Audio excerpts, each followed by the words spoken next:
Joining us now is Ben Botkin, reporter with the Oregon Capital Chronicle. Thank you so much for being with us, Ben. So this measure passed back in 2020 with 58% of voters in favor of decriminalizing small amounts of drugs. But since then, there's been a surge of overdoses, with Oregon facing a deadly crisis as one of the highest in America. So what went wrong here? So in Oregon, like other Western states, you had the pandemic, of course, as well as in the last couple of years, a rise of fentanyl overdoses. And you also had, especially in the last year or two, a lot of public drug use, which really brought the whole drug addiction and overdose situation really to the public's conscience, seeing people using drugs in parks, things of that nature. So that really got the state down the track to this session, where you have both people calling for entirely doing away with Measure 110, as well as making some kind of changes to address the issue.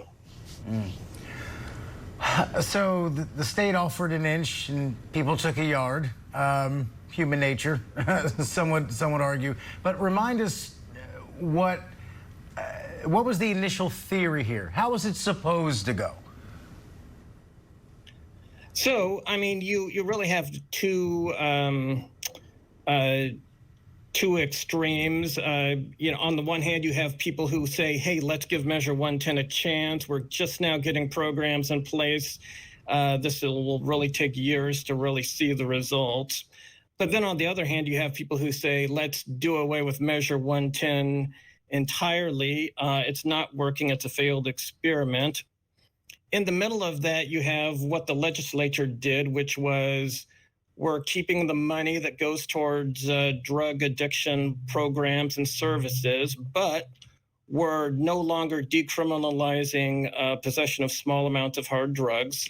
What we're doing is police will be able to tell people, hey, you have the option of going into a program, having multiple chances to do that, or eventually, if you don't do that and fail your probation, only then would there be a potential jail time.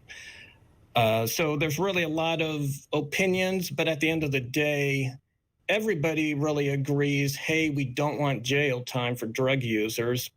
And yes, we do want to do something, but what that should look like really is in the eye of the beholder.